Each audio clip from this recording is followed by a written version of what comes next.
Muy bienvenidos de nuevo a otro programa de la serie Profundizando en las Escrituras. Estamos adentrándonos en el estudio del libro del Deuteronomio. Profundizando en las Escrituras significa un acercamiento lo más que podemos al sentido original de la Biblia. El tema 4. Bienvenidos de nuevo. Un placer poder estar con vosotros. El título general de la serie, la verdad presente en el libro del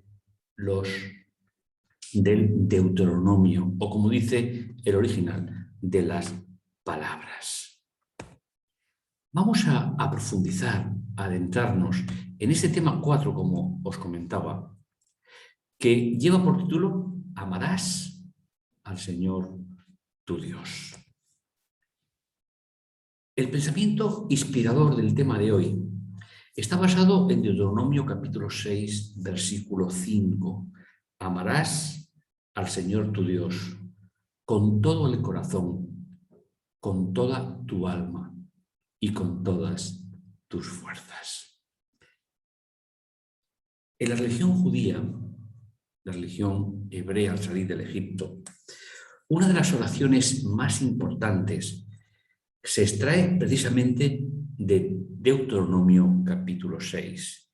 Se le conoce como Shema, es decir, basado en la primera palabra hebrea de la oración que significa escuchar.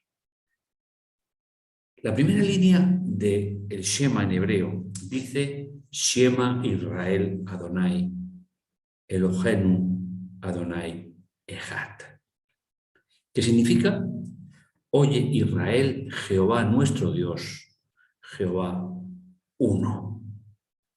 Sin ninguna duda, en la tradición bíblica de los escritores, esta escritura se repite con muchísima frecuencia y es una oración que incluso el pueblo judío todavía eleva con muchísimo respeto a nuestro Dios. El primer discurso que Moisés le dio a los hijos de Israel cuando estaban a punto de entrar en la tierra prometida.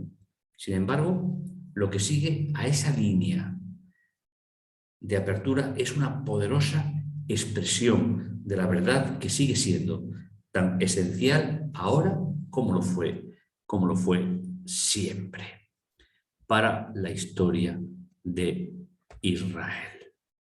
La primera parte lleva por título Amar a Dios y va a ser una de las 5 partes que vamos a disfrutar precisamente en el día de hoy en nuestro programa. El texto: escucha Israel, el Señor nuestro Dios uno. Amarás al Señor tu Dios con todo tu corazón, con toda tu existencia, con todas tus fuerzas. Después de que Moisés les relatara a los hijos de Israel la historia de su pueblo, comenzó a darles instrucciones sobre qué debían hacer para tomar la tierra y prosperar en ella. Y ese es el contexto general de lo que vamos a estudiar durante esta semana, a repasar el texto bíblico. De hecho, se podría argumentar sin ninguna duda que la mayor parte del Deuteronomio, el 5.º libro de nuestra Biblia, es simplemente una recopilación presentando al Señor, comunicando a su pueblo lo que tenía que hacer para cumplir con su parte de la alianza establecida con ellos hace 40 años atrás. Por eso el capítulo 6 comienza diciendo: estos pues son los mandamientos, estatutos y decretos que Jehová, vuestro Dios, mandó que os enseñase,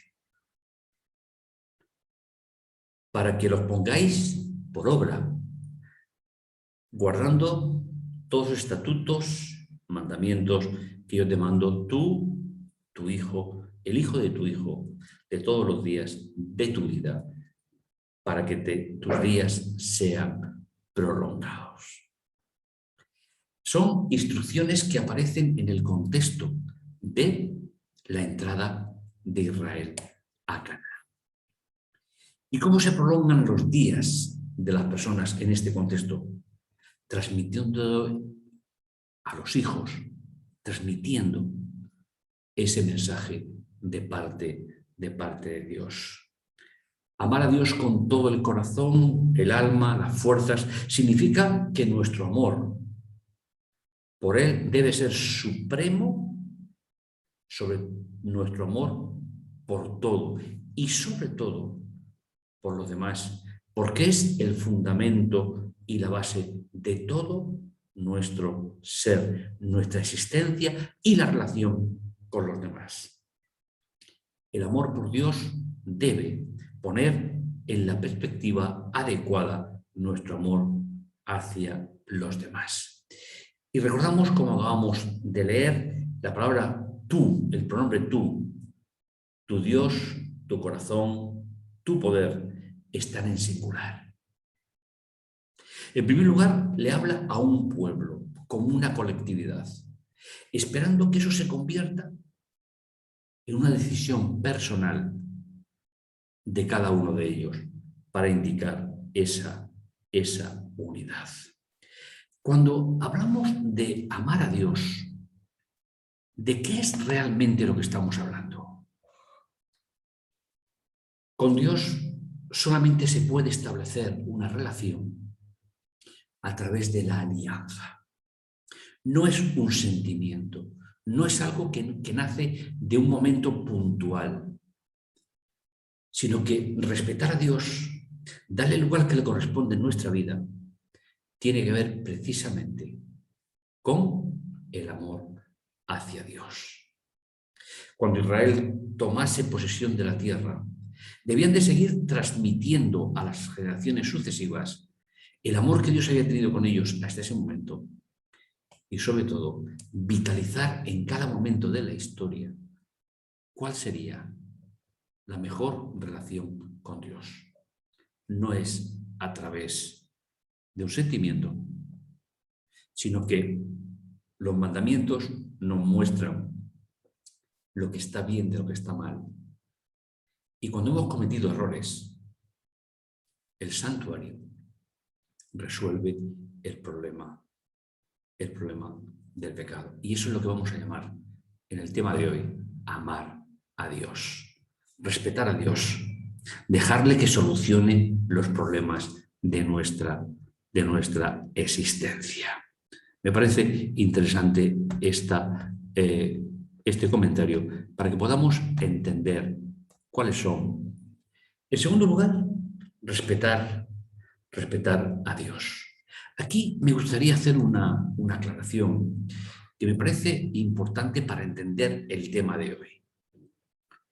Dice el versículo: estos son los preceptos, los mandamientos, decretos que el Señor vuestro Dios os mandó aprender. Es decir, los mandamientos de Dios, los estatutos, como concepto pedagógico para el hombre. Esa es una idea que tenemos que revitalizar en nuestra vida. Dios tiene para nosotros, sobre todo, una idea, que seamos capaces de reestructurar nuestra vida para que nos vaya bien, en el sentido que los planes de Dios siempre son los mejores para nuestra vida. Dice: y cumplir en la tierra donde vais a entrar para tomar posesión de ella. Y ahora, para que respetes al Señor. Y aquí quisiera hacer un paréntesis, porque la inmensa mayoría de las traducciones que manejamos hablan del temor a Dios. Pero ese es un concepto primero que apareció en el pueblo judío y después se trasladó a la cristiandad a lo largo de los siglos. Pero el término original significa respeto o deleite, que va mucho más con la personalidad de Dios. Respeto y deleite en el sentido de admiración plena y de respeto hacia Dios. ¿Cómo se respeta a Dios? Poniendo en funcionamiento cada día sus instrucciones para nosotros. Habían sido cautivos en Egipto, condenados a la esclavitud durante 400 años y la opresión. y solo el amor de Dios por ellos y la misericordia hacia ellos fue lo que guió su gran redención y su liberación. En Deuteronomio capítulo 5, versículo 15 nos dirá: acuérdate que fuisteis esclavo en tierra de Egipto y Jehová tu Dios te sacó de allí. Ante ese acto importantísimo de Dios, ¿qué se espera del ser humano? Admiración, deleite. ¿Por qué? Porque es una respuesta de Dios para las necesidades del ser humano. Y ese deleite, ese respeto, viene dado porque Él nos amó primero, antes de que nosotros fuésemos capaces de amarle a Él. Como nos dice en Deuteronomio capítulo 4, versículo 37, porque quiso a tus padres, escogió a sus descendientes. Él en persona te sacó de Egipto con gran poder. Fijaos que durante todo el tema que nos ocupa en el día de hoy hay un hilo conductor general. Dios no se relaciona con nosotros a nivel legal, sino Dios se relaciona con nosotros a nivel de una relación establecida de protección, una relación establecida de poder compartir con nosotros esos momentos especiales. Se portó muy bien con sus padres cuando Moisés está escribiendo esto, escogió a sus descendientes. El término escoger. El Señor escoge un pueblo. El Señor escoge a Abraham. El Señor te escoge a ti y me escoge a mí para que aceptemos su propuesta, para que aceptemos su proyecto en nuestra vida. Y esa es la actualización que podemos hacer cada día, con aplicar a nuestra vida el mensaje del Deuteronomio. Un amor de Dios que se manifestó poderosamente en su trato con Israel y se sigue mostrando exactamente igual con nosotros en la actualidad. El amor de Dios por nosotros es anterior a nuestra existencia, incluido anterior a la aparición de la vida en el planeta, en el sentido de que el plan de salvación estaba diseñado mucho antes de la creación del mundo. Sabía Dios que la raza humana iba a pecar, sin ninguna duda. Pero tenía que dejarla, que voluntariamente tomásemos nuestras decisiones. Y aunque Dios no podía evitar las consecuencias, sí que nos amaba profundamente para seguir adelante y no olvidarse del proyecto, por lo que le haríamos pasar a la divinidad y lo que pasaría la raza humana. Cuán dichosos debemos de sentirnos los seres humanos, porque Dios es un Dios de amor, un Dios tan grande que lo hizo hasta llegar a cargar con nosotros, a cargar con nuestros pecados, que fue lo que finalmente le llevó a la muerte. Aunque fue ajusticiado por el Imperio Romano y la pasividad de los dirigentes religiosos de la época, la cruz no mató a Jesús. Lo que mató a Jesús fue Satanás y fue el pecado de cada uno de nosotros. Un amor abnegado por el que se humilló a sí mismo, haciéndose obediente hasta la muerte y hasta ser llevado a la cruz. Y cuando se sintió separado con el Padre porque estaba siendo la víctima para resolver el pecado de la humanidad, ese momento fue el que Él entregó su vida por los pecadores. Jesús no entregó su vida por los ángeles. Jesús no entregó su vida por los mundos no caídos.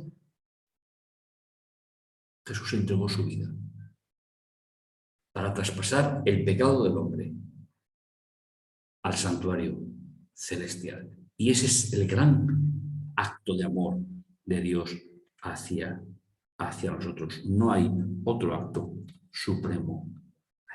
¿Y cuál es la respuesta? La respuesta del ser humano hacia Dios. Tomar sus instrucciones. Si me aman, guardarán mis mandamientos. Es decir, tomar las instrucciones de Dios como una forma de poder establecer prioridades en nuestra vida. Ese regalo de Dios es el que tiene que predominar en la vida de cada uno de nosotros. Dos textos que nos permiten introducirnos en el estudio de esta sección. Pero actuó con libertad por 1000 generaciones, cuando me aman y guardan mis mandamientos. Porque actúa. ¿Sabéis cuál es el problema de la rebelión del pueblo de Dios? Es que desplaza a Dios y no permite que Dios actúe. Porque el hombre se mueve por sus propias iniciativas. Así sabrás que el Señor tu Dios es Dios, un Dios fiel. A los que aman y guardan sus preceptos, les mantiene su alianza y su favor por 1000 generaciones. Aquí tenemos la gran diferencia de Dios con cualquier otra religión del mundo. Cuanto más clara podía ser la palabra de Dios, así como Dios no solo dice que nos ama, sino además ha revelado ese amor por nosotros mediante lo que hizo, lo que hace y lo que hará. El pueblo de Dios también mostrará su amor a Dios por sus acciones. Y en estos textos que estamos leyendo, vemos que el amor de Dios está indisolublemente ligado a una relación estrecha con Él y con los demás. ¿Y cuál es el termómetro que mide esas relaciones? Las instrucciones o mandamientos de Dios. Quien salva es Jesús, pero quien me lleva a Jesús en mis equivocaciones son los estatutos y las leyes que Dios ha configurado. Cuando Moisés le dijo una y otra vez a Israel que amara y obedeciera a Dios, lo hizo después de haber sido redimidos de Egipto. Solamente pueden amar a Dios personas libres. Personas esclavas no pueden amar a Dios. Dicho de otra manera, el amor y la obediencia del pueblo era una respuesta a la redención que Dios había hecho en el pasado. Para que supieran conducirse, para que tuvieran un concepto pedagógico en su vida, para poder elegir, para poder restablecer relaciones rotas. Y en el caso de que llegase el momento que llegó y que llega en nuestra vida, tener la solución para el pecado, fundamento de nuestra relación con Dios. Y finalmente, la primera de las instrucciones divinas en la quinta parte del programa nos dice: un letrado que escuchó la discusión y al ver lo que acertado le daba la respuesta, se acercó y preguntó: ¿cuál es el mandamiento más importante? Jesús respondió: el más importante es: escucha, Israel, el Señor nuestro Dios es uno.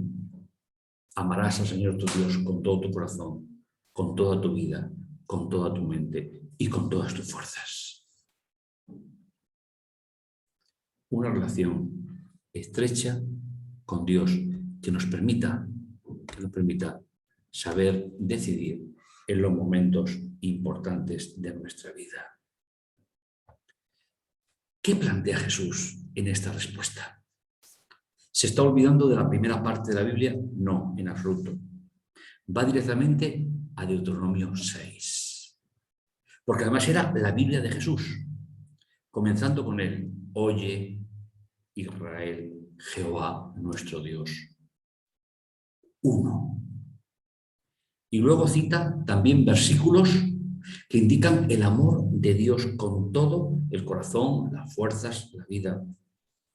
Apuntó, sin ninguna duda, a la aseveración clave de que el Señor es su Dios, su único Dios, y sobre la base de esa gran verdad son llamados a amarlos de forma suprema. ¿Hay acaso una verdad presente mayor que este mandamiento? Yo creo que no. Trasciende edades, circunstancias, y es el objetivo a seguir por cada uno de los hijos de Dios. En los últimos días, cuando se desarrollen los acontecimientos finales, los que tengan que ser, porque podemos citarlos, pero no podemos imaginarlos, no sabemos cómo van a ser. Y todos sean llamados a decidir por uno u otro bando en el conflicto final. Tendremos que aprender que a través de las instrucciones o mandamientos de Dios podemos diferenciar entre el bien y el mal, entre la religión verdadera y la religión falsa. Y sobre todo, bajo la protección del marco de la alianza, de la segunda alianza que nos lleva directamente a la eternidad. Ese es el tema que va a decidir el destino